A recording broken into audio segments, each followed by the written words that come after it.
Hey everybody, and welcome to my in5 series where I cover a topic in about 5 minutes. The sound technician has written in again with another question asking, do I have any tips for standalone mastering process on the MPC? What order of effects, etc. He also apologizes. I have no problem. Keep writing in tons of questions. If you got something that I think is interesting or I think will help other people, I am absolutely happy to try and do my best to respond. So, first thing, I'm going to drop a link in the description. You got to go check out Yorgos's setup. He's done a great job. I think he did this like 3 or 4 years ago. And when I really want to get into mastering, I will use what Yorgos has put together on the MPC. I think it sounds great. You can tweak it to your heart's content, and it's really good at finding if you've got like just some different kind of issues.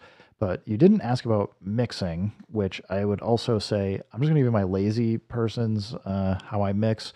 I typically try and get the VU meters for the kick and the bass to hit about at -9, and then I will mix everything else below that to like down to like -20, -30, or wherever. And obviously, you can go up or down for things, but I'm just saying like that's kind of my starting point is when I'm actually trying to mix things and see where they fit. Try and do that, and then work through like EQing things to make sure that they kind of don't muddy up each other too much. But I'm doing that really quick because you asked specifically about the Yorgos. So I'm I won't dig too much into the chain itself because I mean he spent a lot of time and effort on it. I think he's charging like $20 or $25. It is absolutely worth every penny in my mind. But the basically what you need to do to get it, or how my process for doing it, I'll just show you really quickly. Let's go save project. I'm going to put this into projects, put it here, 2024, and then we'll go new folder. I don't know what, check the date. It's the 11th, so I'll just go 0711. We'll go test. And the reason I'm doing this is because I want to write this out, and we'll just call this test master. I'm going to save it. So the reason why I need to do this is when I load up the Yorgos project, it's going to replace a whole bunch of sends, returns.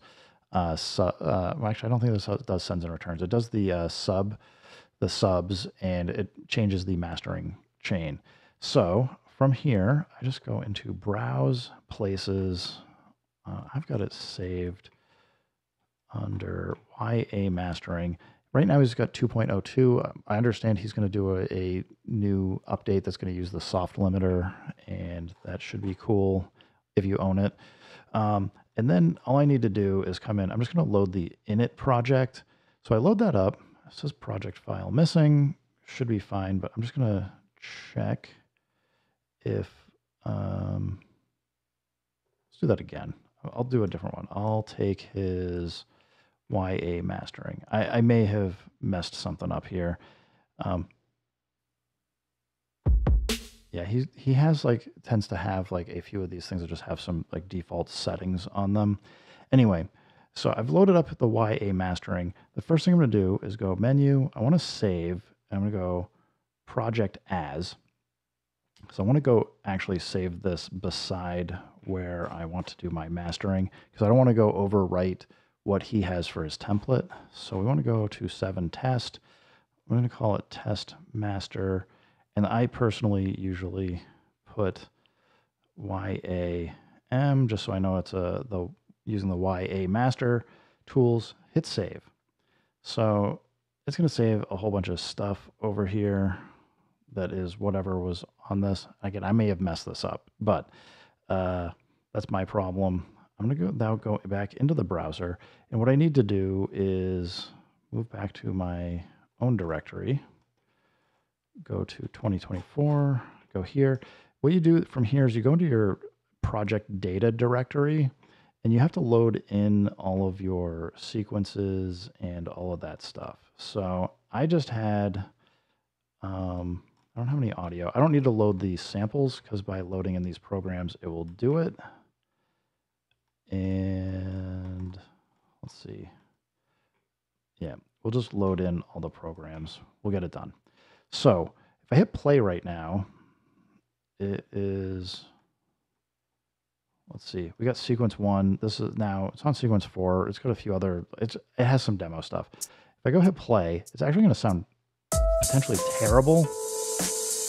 Like it's playing way too loud. And the reason for this is because we're just playing it straight out to master, and it's taking the master effects. So what I need to do now, and this is just the last step, is I go into mix, and I got to go to my kits here, and you'll see, like, if you look at what he has loaded, they're all going to sub 1. So I need to go take all of mine and reroute these to sub 1. And once I route them to sub 1, it's going to do all the effort and work to split into a like bass, mid, high groupings, and then it's going to basically do all the compression, limiting, mixing, and everything else for that. So now that I've done this, which was just kind of going through those real quick, is I should be able to hit play, and it should actually be better. Like it, and you can tell it's working, A, because everything's much louder, and B, if I go into the mix, I can switch from programs to main outputs. You'll see, like, you're peaking very frequently at about -2 dB. You can adjust the end of the chain air limiter to be something else, like a different value, but by default, he's got this set up to go at, like, yeah, -1 dB ceiling. So, I mean, he's really pushing this about as hard as you can go without clipping or worrying about clipping. So I know this was a whole bunch of stuff that if you don't have the Yorgos mixing and mastering templates, you won't be able to do. But I would absolutely just say, get it. It comes with a nice PDF that explains how to use it and route things. And for what I just showed, like, you can apply this pretty quickly on any of your own personal sets. So just remember, save your content to a directory. When you load the Yorgos template, first step you should just do is just save it into the directory sitting right beside whatever it is that you want to master. Get that saved, and then go load in your sequences and programs, and you should be all set after you go do that. Anyway, guys, I hope that helps you out. Thanks for stopping by. Keep making music. Keep having fun. Remember, if it sounds good, it is good. And peace.